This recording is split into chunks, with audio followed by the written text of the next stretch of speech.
All right, and oops, and we continue our odyssey into land degradation. Woo, yay! Um, the screen recorder only allows me to record 15 minutes at a time, so this is the best I can do. All right, so what was I talking about? It has been probably half an hour for that last one to save. Iceland. That's right, they were using lupine, and lupine is a low-growing ground cover plant that is actually invasive to Iceland, and there's quite a bit of debate over whether they should keep it or not because it drives tourism. It's a very pretty plant, and it does a really good job at colonizing the desert, but it also hurts that 2% of forest that they have left. So, yeah, big debate in Iceland over that.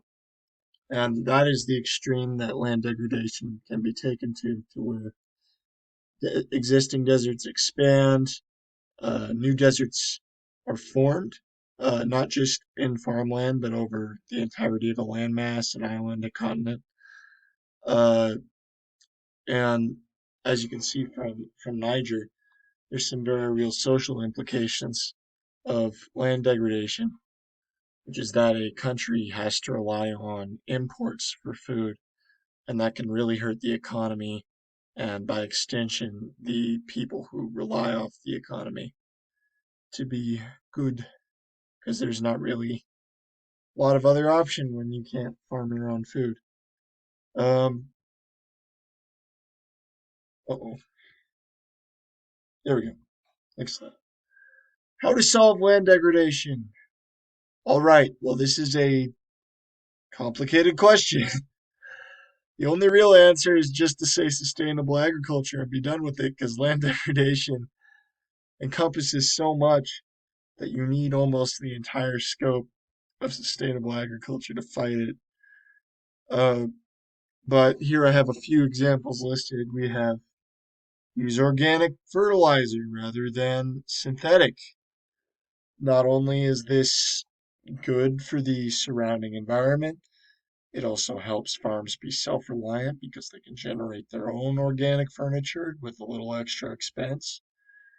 Um, and it prevents overflow of nutrients, it prevents landlocked salts. Very good option, all things considered.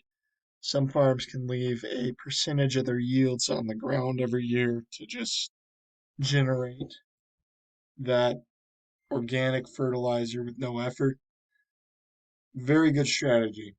Okay, and fencing. I know this sounds weird, but putting fencing around farmland is really, really important because it prevents overgrazing from happening. And in some areas of the world, people will just have farms with no fences around them, and surrounding livestock will come in and they will overgraze the land and they will desertify it. Now, when you do have livestock, it's also really important to have section fencing because you can move them around and prevent them from overgrazing on the same spot and causing the land to be unusable.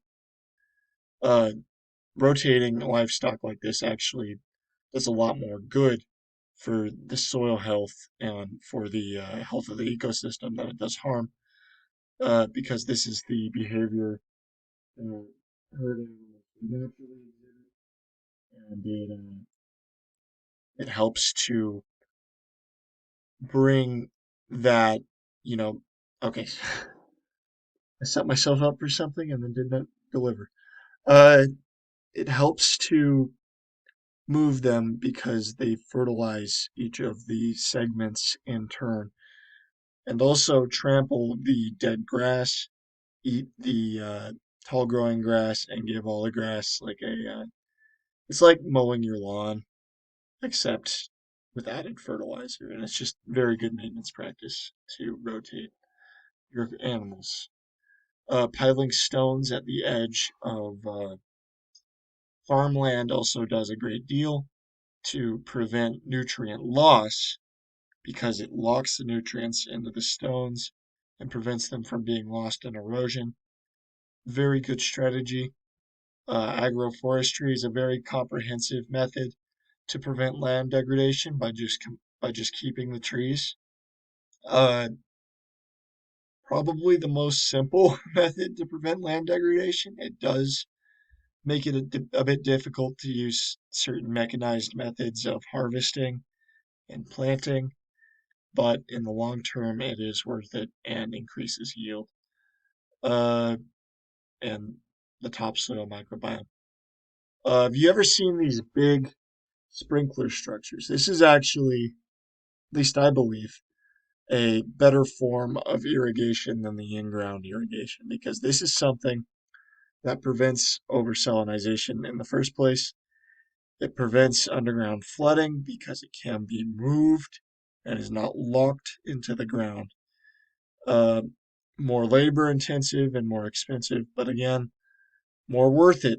Uh, just a solid method of water distribution. And this image might be a little confusing, but what you can see here is no-till soil. And this machine here is harvesting. As you can see, they're not actually growing the plants in the rows where the tractor is driving over, which is very good because it prevents the issue where you wall off the good soil. Uh, Root structures actually do really well in untilled soil because they seek the root paths of previous plants in that area and they grow their roots through them, through the canals left by the degrading roots, um, which boosts growth.